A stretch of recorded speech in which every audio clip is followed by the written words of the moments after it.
Praise the lord. Christmas ભાઈ તથા બહેનો, દિવ્યદયના સંદેશમાં તમારું સ્વાગત છે. જુલાઈ 8મી તારીખ શાસ્ત્ર પાઠ સાંભળીએ. માથ્યુનો ગ્રંથ 9મો અધ્યાય 18થી 26મી કલમ સુધી. આ સંદેશ સાંભળનાર તમારા સૌ માટે અને તમારા પરિવારજનો માટે વિશે પ્રાર્થના કરું છું કે જેવી રીતે આજનો શુભ સંદેશ માટે જોઈએ છીએ, પ્રભુ ઈસુ અદ્ભુત કાર્ય કરે છે. જેવો શ્રદ્ધા રાખી પ્રભુ પાસે આવે છે, અને એવી જ રીતે પ્રભુ તમારા જીવનમાં તમારી શ્રદ્ધા, તમારો વિશ્વાસ જોઈ પ્રભુ તમારા જીવનમાં પણ અદ્ભુતો કાર્ય કરે. જે અશક્ય છે એ તમારી પ્રાર્થના દ્વારા, વિશ્વાસ દ્વારા પ્રભુ શક્ય બનાવે. ખ્રિસ્તમાં ભાઈ હતા બહેનો, શ્રદ્ધાનો વિજય. આજના શુભ સંદેશમાં આપણે જોઈએ છીએ એક અમલદાર, એક ફરોશી, અને પછી એ પ્રભુ પાસે આવીને પગે પડે છે. એમની દીકરી મરી ગઈ, પણ પ્રભુ ઉપર વિશ્વાસ. એટલે મારી છોકરી મરી ગઈ, આપ આવીને સ્પર્શ કરો, હાથ મૂકો, તે જીવતી થઈ જશે. કેટલી અદ્ભુત શ્રદ્ધા! છોકરી તો મરી ગઈ અને ત્યારે આપ આવીને તમે સ્પર્શ કરો, હાથ મૂકો, મારી છોકરી જીવતી થઈ જશે. જાહેર રીતે જે જે અધ્યક્ષ કહેવાય છે, એ આવીને પગે પડી વિનંતી કરે છે, અને પ્રભુ એને કહે છે, તું તારી શ્રદ્ધા રાખ, ડરીશ નહીં, હિંમત રાખ. અને સાથે સાથે આગળ જાય છે. જતાં ત્યાં 12 વર્ષથી રક્તસ્ત્રોતથી પીડાતી સ્ત્રી, પ્રભુ ઈસુને ગુપ્તમાં એનો એવો વિશ્વાસ, જો એમના કપડાને હું ટચ કરું તો પછી હું સાજી થઈ જઈશ. અને એ પ્રમાણે સાજી થઈ ગઈ. પ્રભુ એને કહે છે, બેટા હિંમત રાખ, તારી શ્રદ્ધાએ તને સાજી કરી છે.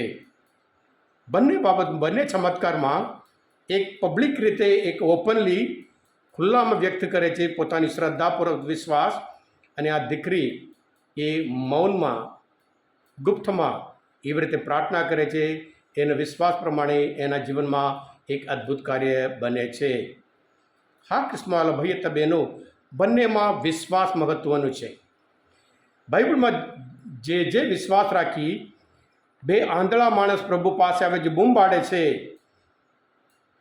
અને પ્રભુ એમને કહે છે, તમારી શ્રદ્ધા ફળો, એમ કરીને માથ્યુના ગ્રંથમાં 9મો અધ્યાયમાં 23મી કલમમાં તેઓ જે આંધળા હતા એમને દૃષ્ટિદાન આપે છે. અને એવી જ રીતે એક સ્ત્રી, એની દીકરીને અબધૂત વળગ્યો છે, અને પ્રભુને છોડવા તૈયાર નથી, પાછળ બૂમ પાડે છે. પ્રભુ એને કહે છે, તારી શ્રદ્ધા જબરી છે, તારી ઈચ્છા ફળો. અને એની દીકરી સાજી થઈ ગઈ. અને એવી જ રીતે જે એક સુબેદાર, અને પછી એના નોકર માટે આવીને બૂમ પાડે છે, અને પ્રભુ કહે છે, હું આવું છું. અને એ વ્યક્તિ કહે છે, નહીં, આપ મારાથી આવું, મારે કંઈ પુણ્ય નથી, આપ મોડેથી કહો, મારો નોકર સાજો થઈ જશે. પ્રભુ માથ્યુના ગ્રંથમાં 8મો અધ્યાયમાં કહે છે કે આવી શ્રદ્ધા મેં આખા વિશ્વાસમાં જોઈ. પ્રભુને નવાઈ લાગી. એક બિન યહૂદી વ્યક્તિ, પ્રભુ પર એટલો બધો વિશ્વાસ, તમારે આવવાની જરૂર નથી, માત્રમાં તમે મોડેથી બોલો. એટલે પ્રભુ ઉપર વિશ્વાસ, અને પ્રભુના વચન ઉપર વિશ્વાસ.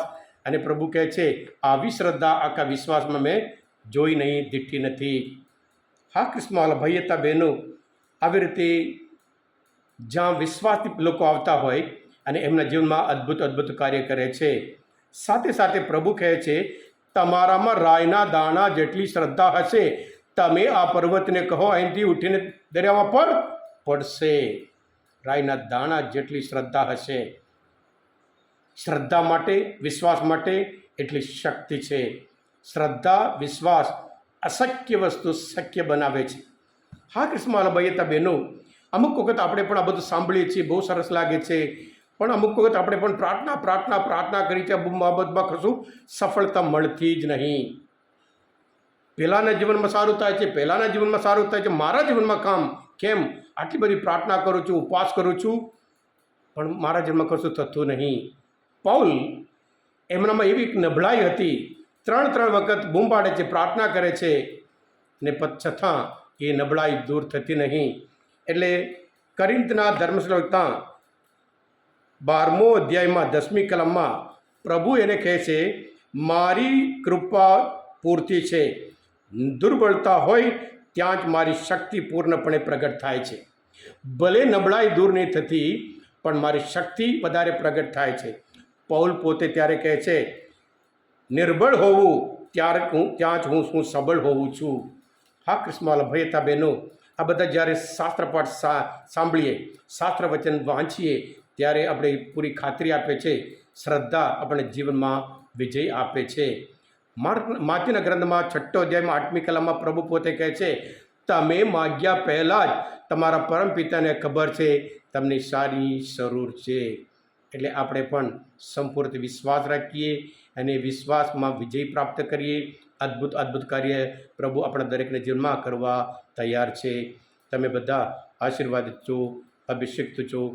ખ્રિસ્તમાં ભાઈ હતા બહેનો, આ મનન ચિંતન તમે પોતે દિવ્યના સંદેશ સબસ્ક્રાઈબ કરજો અને બીજા માટે પણ શેર કરજો, જેથી કરી તેઓ પણ શ્રદ્ધામાં વિશ્વાસમાં દ્રઢ બને. તમારા દ્વારા એ વ્યક્તિ પણ શ્રદ્ધામાં વિશ્વાસ દ્રઢ બને અને એમના જીવનમાં પણ પ્રભુ અદ્ભુત કાર્ય જરૂર કરશે. પ્રભુ ઈસુ, હું તમારામાં વિશ્વાસ રાખું છું.